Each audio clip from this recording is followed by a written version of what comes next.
This is an AI-generated podcast based on the article Jason Lakes, When God Calls You Beyond Success, written by Mark Clevenger. The article link is in the show notes. Jason, welcome to Kingdom Factor Collective. Really glad to have you here today. Thanks, Mark. I'm really glad to be here. This is a conversation I'm always excited to have. So let's just start at the beginning, because I think your faith story it's not the typical grew up in the church narrative. You came to faith later. What did that actually look like? Yeah, so, the first 20 years of my life, church, a relationship with God, it just wasn't really part of the picture. And then I get to college, I meet my future wife, we go through premarital counseling with her pastor, and for the first time, I'm actually asking serious questions about God. And in my early 20s, I was baptized and gave my life to the Lord. I knew it was important. I wanted that relationship. But here's the honest part. For a long time after that, I was more of a consumer of content versus someone actually living the life Jesus had called me to. Does that make sense? It was more intellectual than transformational. Yeah, I think a lot of people would quietly admit to that if they're honest. So when did that actually start to shift for you? Like, what cracked it open? So here's what happened. It was 2013, a company rewards trip to the Dominican Republic. And I'm characteristically curious, So I asked, what would it look like to spend a day actually serving in the community? And that question led my wife and me into these sugarcane villages, where an organization called Freedom International was building schools. And Mark, I saw poverty at a level I had never seen before.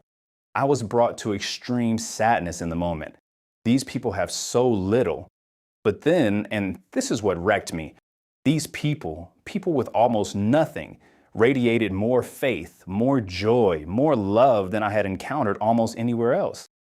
That contrast is convicting just hearing you describe it.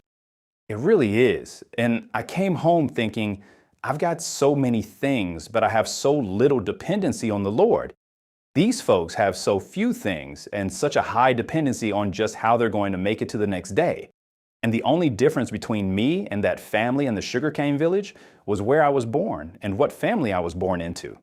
That realization gratitude replaced entitlement. The wall between my Sunday self and my Monday through Friday self started to come down. You talk about trying to mash together your personal life, your faith life, your work life into one life, not three. Can you unpack that? What does that actually look like day to day? Yeah, so for me, it's the operating principle behind every significant decision I make. And the clearest example I can give you is when I was asked to leave a thriving role. I was earning more than I had ever, leading a team I had helped build, to go lead at White Hat, a brand new business still finding its footing. Everything in the world would say, you got security, you've got a lot going for you. My initial answer was no. But through prayer and the counsel of trusted peers, I heard something louder than my own comfort. And I said, God, if this is where you're calling me, to take what I've learned and expand it into a new business, a new group of people, then I'm in. And White Hat turned into something pretty unique because of that, right? The model itself reflects that integration. Exactly. So for every commercial roof we restore, we invite customers and partners to join us on international service trips where we build homes for families in need. We fully fund the experience. Partners only pay for their flight. We believe every family has the right to a roof. And that's not just a tagline. It's built into the business model. The more generous I've been in my life, the more God has abundantly blessed me in ways I never thought possible. And I want to be clear, that's not a prosperity gospel thing. That's just what I've lived. I love that distinction. And speaking of community, you've been part of peer roundtable groups, including Kingdom Factor, for 15 years. What has that actually done for you as a leader? Because I think a lot of leaders resist that kind of vulnerability. Right, and that's the thing. We're very isolated as leaders. There's this perception we all try to keep up. Kingdom Factor has been a place where I could be real. And they don't just applaud your ideas. When I brought my newest venture to the table, not all of them thought it was a great idea. Some challenged me in really good ways, made me think differently. That's what that group does for me. And my word to anyone considering something like this, come ready to give, not just receive. Come willing to be vulnerable. The more open and real you can be, the more you get out of it. If you walk in asking only what you can get, you've already missed the point. That's really good.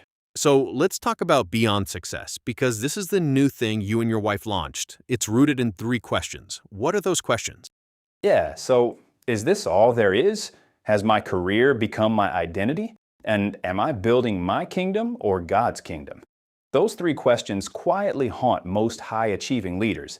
And Beyond Success is a 12-month formational journey for a cohort of 12 leaders, anchored by an international service experience designed to disrupt comfortable assumptions and recenter people on what actually matters.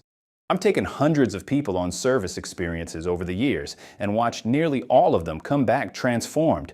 And then life happens and many drift back to old patterns. This program is built to close that gap. And yet, you said you've tried not to do this. What do you mean by that? Everything in me says I've got too many other things going on. And God just keeps coming back to this. It's what He's calling me to do. The first cohort launches in November 2026. I'm building the plane while flying it, trusting that God will fill in what I don't yet know. Jason, this has been a genuinely great conversation. If there's one thing you want someone to walk away with today, what is it? Stop compartmentalizing. Ask honestly, am I building something that will last beyond me or something that is simply about me? Those aren't easy questions, but they're the right ones. And for leaders willing to sit with them long enough, the answers have a way of changing everything. Jason Lakes, thank you for being here. Everybody, the article that inspired this episode, plus links to Beyond Success and White Hat, are all in the show notes. Go check them out.